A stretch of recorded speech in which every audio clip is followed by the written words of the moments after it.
বিগত সরকারের সময় কিন্তু আপনার গ্যাসের মূল্য ২০০ গুণ আপনার বৃদ্ধি করেছে। অর্থাৎ ৳১০ কিউবিক ফিট আপনার যে গ্যাস আমরা বিল দিতাম সেটা ৳৩০ পর্যন্ত করেছে।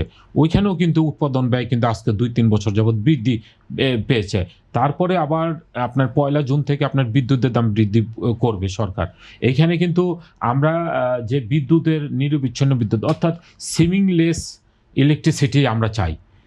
আপনি যদি ঘন্টার পর ঘন্টা যদি আপনার লোডশেডিং দেন, আমাদের চামড়া শিল্পনগরের অবস্থা এখন খুবই নাজুক অবস্থায় আছে। কারণ আমরা যে আরইবির আন্ডারে আছি অর্থাৎ পল্লী বিদ্যুতের অধীনে দেখা যাচ্ছে তারা যে লোডশেডিং দিচ্ছে সেখানে কিন্তু আমি ডিজেল দিয়ে আমি কিন্তু আমার জেনারেটর চালিয়ে আমার ওই উৎপাদন করা কোনোভাবে সম্ভব নয় এবং আমার সেটা কস্ট ইফেক্টিভ হবে না।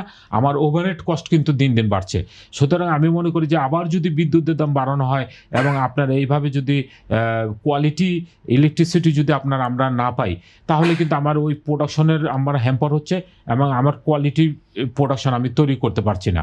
তো এটা যেহেতু আপনার পেরিশেবল আইটেম, সুতরাং আমরা দাবি করেছি সরকারের কাছে যাতে আমরা সিমিংলেস ইলেকট্রিসিটি আমরা যাতে আপনার আগামী ৩ মাস, কুরবানির ৩-৪ মাস আমরা পাই, সেটার ব্যাপারে প্রয়োজনীয় ব্যবস্থা গ্রহণ করার জন্য। আচ্ছা, চামড়া শিল্পে মধ্যস্বত্বভোগী এবং সিন্ডিকেটের প্রভাব আসলে কত বড় সমস্যা বলে আপনি মনে করেন?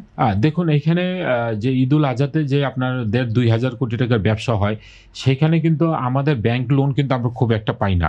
যেহেতু ট্যানারি মালিকরা আপনার ক্লাসিফাইড হয়ে গেছে এবং আপনার সেখানে আমরা ব্যাংক ঋণও আমরা কিস্তিগুলো পরিশোধ করতে পারছি না বিধায় যে কুরবানি অ্যাডভান্স আমাদেরকে ৩00-৪০০ কোটি টাকা দিত আগে, সেটা কিন্তু আমরা এখন ১-১৫০ কোটি টাকা নেমে আসছে।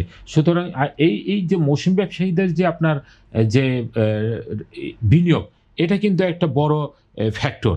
এই সুযোগে দেখা যাচ্ছে যে যারা মৌসুমী ব্যবসায়ী, মধ্যস্বত্বভোগী এদের দূরত্বটা বেড়ে যায়।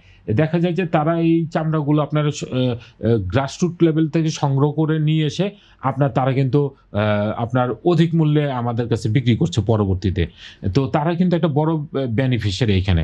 হ্যাঁ, এইখানে কিন্তু যদি সরাসরি আমাদের ওই মেশিনারিজগুলো থাকতো ফিল্ড পর্যায়ে, আমরা আমাদের প্রতিনিধি দিয়ে আমরা যদি আমাদের ফাইন্যান্সিয়াল আমাদের সলভেন্ট থাকতাম আমরা, তাহলে কিন্তু আমরা ওই মাঠ পর্যায়ে আমরা কিন্তু সরাসরি আমাদের চামড়াগুলো আমরা ক্রয় করতে পারতাম। ওইখানে দেখা যেত যে আমরাও লাভবান হতাম এবং যে ভোক্তা অর্থাৎ যে আপনার সুবিধাভোগী এই চামড়াটার মূল্য পাবে সেও কিন্তু আপনার লাভবান হতো। এখানে ২-৩টা হাত মধ্যস্বত্বভোগীদের দৌরত্ব মিলিয়ে আমরা এই চামড়াটা কয়েক গুণ দাম বৃদ্ধি হয়ে আমাদের কাছে আসে।